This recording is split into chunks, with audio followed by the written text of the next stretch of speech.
खुलुमबाय आं माइनाव बसुमतारी गिबियावनो बर' रादाब नायगिरि नोंथांमोनखौ आंनि चेनेलाव बरायहरबाय लोगोसे गोजोन फुंबिलिनि गाहाम हामलायथि बावहरबाय नोंथांमोननि थाखाय लानानै फैबाय आं गोदान मोनसे रादाब नोंथांमोना भिडिअखौ अननानै जोबजासिम नायलांदो। दिनैनि गिबि रादाबाव दङ दिनै बिटिआर गोजोन गोरोबथा सान बिटिआर गोजोन गोरोबथा सानखौ बरायनानै साफागुरि कक्लाबारि दख'रा एबसुआ साखोन सिखोन खालामनाय हाबाफारि लादोंमोन मैया बाक्सा जिल्लानि सिङाव थानाय लोखि बाजार हाथाइसालियाव साफागुरि कक्लाबारि दख'रा एबसुआ 27 जानुवारि बिटिआर गोरोबथा सानखौ बरायनानै साखोन सिखोन खालामनाय हाबाफारि लादोंमोन।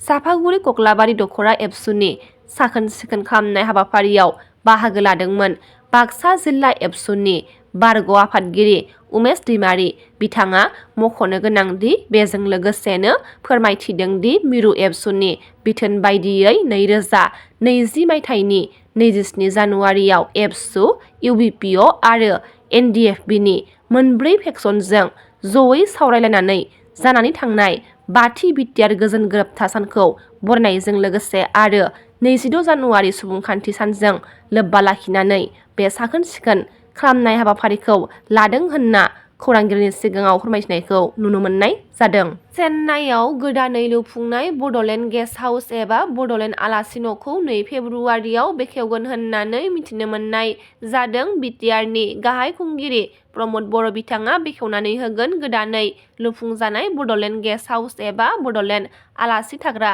न'खौ चेन्नाइ एबा तामिलनाडुनि गासै बर'फोरखौ बे हाबाफारियाव बाहागो लानो खावलायदों चेन्नाइ बड' एस'सिएशना।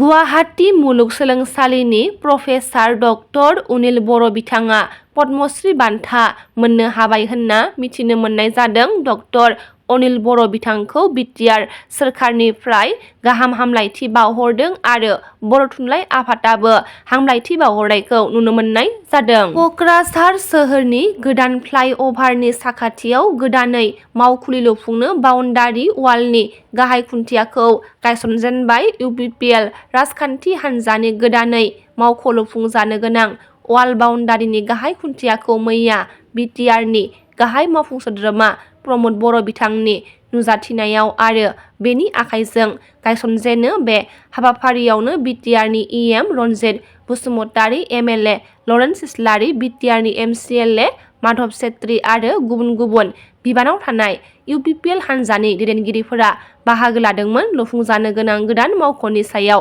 खौरांगिरिनि सिगाङाव माखासे बाथ्राखौ बुंथियो एमसिएलए माधव सेत्रीआ। थांनाय सानाव सुरुपथार बियाबनि एमएलए बिस्वजित फुकनआ नैथि मंगलबार गोथार बाथौ सान फालिनो अनसुंथाइ राननायखौ मिथिनो मोन्दों। सुरुपथार बियाबनि सिङाव थानाय गं 71 बाथौ थानसालिफोरनि सामलाय आफादनि बिबानगिरिफोरजों आंगोआरि सावरायनाय हाबाफारि लानायनि गेजेरजों बे अनसुंथाइखौ राननानै होदों। बिके डब्लिउएसिनि इएम प्रदीप स्वर्गियारिनि आफाद सामलायनाय हाबाफारियाव एमएलए बिस्वजित फुकनजों लोगोसे सुरुपथारनि एसडिसि मनज कुमार दले भिडिअ तमाशा दास ताई आहम डेभेलपमेन्टनि बर्डनि सोद्रोमा प्रमानन्द लाहन आरो गलाघाट जिल्ला बाथौ गौथुमनि गाहाय नेहाथारि बिष्णु बसुमतारी बिथांमोना बाहागो लादोंमोन। दुलाराय भारत हादोरजों लोगोसेनो बर' कछारी अनसाय गाव हायुङारि खुंथायनि मावखुलियावबो मैया सुबुंखान्थि सानखौ गाजा गोमजायै फालिदोंमोन। बुहुमनि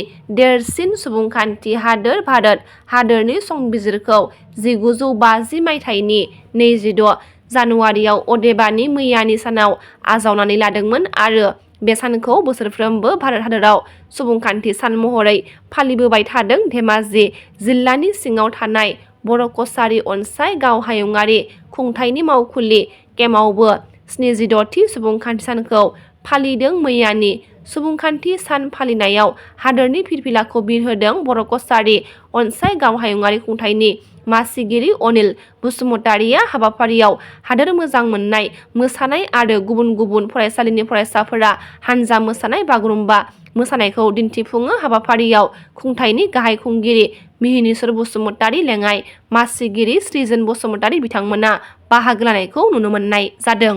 खुंगा 66थि बोसोरसालिया जथुमाजों लोगोसे खुंगा 10थि आइजोफोरनि सावराय जथुमा हाबाफारि खुंफुंदों। बे हाबाफारिखौ नदुवार ओनसोलनि सिङाव थानाय 1 नं मिलनपुर गामिनि आन्थिअखा गिर्जानि लांगोनायाव 24, 25 आरो 26 जानुवारियाव सानथामनि मेहेरगोनां हाबाफारिजों खुंफुंबाय। बे मेहेरगोनां हाबाफारिनि गेवलां मेलाव गाहाय आलासि महरै मताबिल सार्कोल कमिटिनि बुंथिगिरि रिबजोंमा बसुमतारीजों लोगोसे नर्थ बेंक बाप्टिस्ट एस'सिएशननि बुंथिगिरि बिनय दैमारी आरो फादारजों लोगोसे ओनसोलनि मेलेमजिबि बिथांमोना बाहागो लानायखौ नुनो मोननाय जादों।